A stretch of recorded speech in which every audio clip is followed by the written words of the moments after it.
सजा रह गया पंडाल। बागेश्वर सरकार धीरेन्द्र शास्त्री बिना आशीष वचन करके ही आगरा से आयोजक के घर से लौट गए।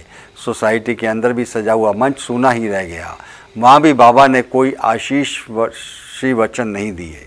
कई दिनों की तैयारियां और घंटों का इंतजार, हाथों में फूल माला, स्वागत के लिए सामग्री, इन सबको हाथ में लेकर बाबा बागेश्वर का इंतजार सुबह से ही कर रहे थे लोग। आयोजक पुष्कल गुप्ता के घर नालंदा हाइट्स में सुबह से ही लोगों की भीड़ देखी जा सकती थी।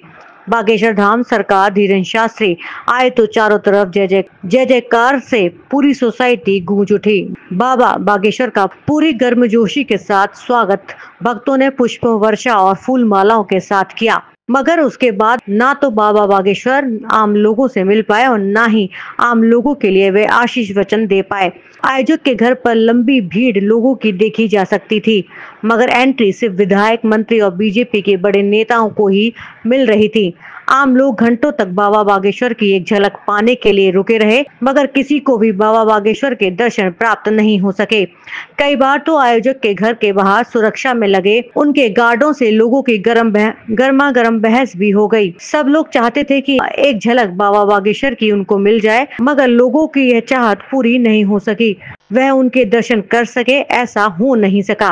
पंडित धीरेन्द्र शास्त्री का जो कार्यक्रम था वह भी रद्द हो गया। पंडित धीरेन्द्र शास्त्री आगरा शहर आए और ब्रज के लोगों को अपना आशीर्वाद करने के लिए आए थे, मगर उनका कार्यक्रम भारी भीड़ के कारण रद्द करना पड़ा। इस बीच बाबा बागेश्वर ने एक वीडियो जारी कर लोगों से अपील की कि वे शांति बनाए रखकर अपने घर को वापस जाएं। जब वह अगली बार आएंगे तो वह लोगों को अपना आशीर्वाद जरूर देंगे। बाबा से मिलने के लिए आयोजक पुष्कल गुप्ता के घर के बाहर भीड़ काफी लगी हुई थी, जिसको लेकर पुलिस प्रशासन के लोगों को भी काफी मशक्कत करनी पड़ी। महिला पुलिस हो या बाउंसर, सभी लोगों को रोकने के लिए मशक्कत करते हुए देखे जा सकते थे। मीडिया से भी बाबा बागेश्वर जाते समय ही रूबरू हुए, जिसमें उनका कहना था कि वह लोगों को अपना आशीर्वाद देने के लिए अगली बार जरूर आएंगे। भारी भीड़ के कारण यहाँ का कार्यक्रम स्थगित करना पड़ा है। साथ ही उनका कहना था कि वह तीनों प्रदेश के मुख्यमंत्रियों से कहना चाहेंगे कि मां यमुना के मूल स्वरूप में उसको वापस लाने का प्रयास करें, जिससे कि भगवान का मां यमुना के जल से अभिषेक हो सके और मां यमुना को स्वच्छ और निर्मल बनाया जा सके। अत्यधिक भक्तों के समुदाय उपस्थित होने के कारण उस जगह की इतनी स्थिति नहीं थी कि इतने हजारों श्रद्धालु आगरा के एक जगह आ सकें, जिस कारण से प्रशासन के द्वारा अनुमति लोगों की सुरक्षा को देखते हुए कार्यक्रम में कोई बाधा न हो, इसलिए प्रशासन ने हमसे कहा कि महाराज जी ये कार्यक्रम यदि करेंगे तो किसी को चोट लग जाएगी। हमने सोचा लाखों श्रद्धालु बागेश्वर धाम के आए हैं, जिस कारण से आगरा का आज का जो कार्यक्रम था वो स्थगित किया।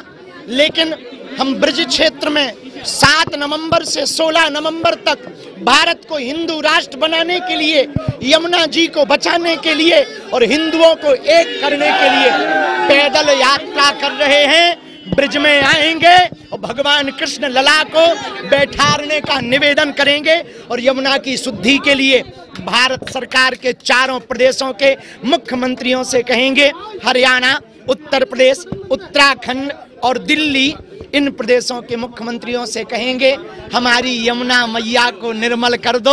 पंडित धीरेन्द्र शास्त्री आयोजक पुष्कल गुप्ता के यहाँ सुबह 10 बजे करीब नालंदा प्राइड पहुंचे, जहां उनका भव्य स्वागत किया गया। उसके बाद आशीष वचन के प्रोग्राम पर असमंजस बना रहा। कभी खबरें आती कि प्रोग्राम होगा और कभी खबरें आती कि कार्यक्रम रद्द हो गया है, मगर अंत में आयोजकों के अनुसार प्रशासन ने भारी भीड़ को देखते कार्यक्रम को अनुमति नहीं दी और बाबा बागेश्वर और आयोजक से प्रशासन की बात हुई, जिसके बाद अंत में इस कार्यक्रम को रद्द करना पड़ा। सर ने लोगों को एक वीडियो संदेश जारी किया। नालंदा प्राइड सोसाइटी के अंदर भी पंडित धीरेन्द्र शास्त्री के लिए एक मंच बनाया गया था, जिसमें पंडित धीरेन्द्र शास्त्री को अपने आशीष वचन देने थे, मगर यह कार्यक्रम भी वहां नहीं हो सका और लोग घंटों तक बाबा का इंतजार सोसाइटी के नीचे और आयोजक के घर के बाहर करते रहे, मगर लोगों के काफी मशक्कत करने बाद भी उनको दर्शन प्राप्त नहीं हो सके। अंत में बाबा बागेश्वर ने सभी को गाड़ी के बाहर निकलकर अभिवादन किया, मगर लोगों में बाबा बागेश्वर के दर्शन न करने को लेकर गुस्सा और मलाल दोनों था। कुछ महिलाएं तो बहुत अधिक नाराज देखी जा सकती थी। उनका कहना था कि हम घंटों से उनका इंतजार कर रहे थे, मगर अंत में उनसे कह दिया गया कि वह आशीष वचन का कार्यक्रम रद्द हो गया है।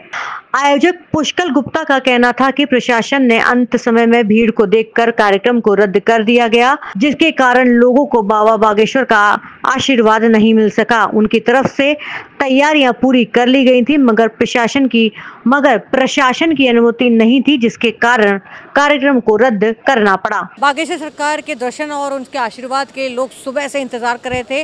अंदर परिसर के अंदर हो या गेट के बाहर, दोनों तरफ भीड़ बहुत ज़बरदस्त थी।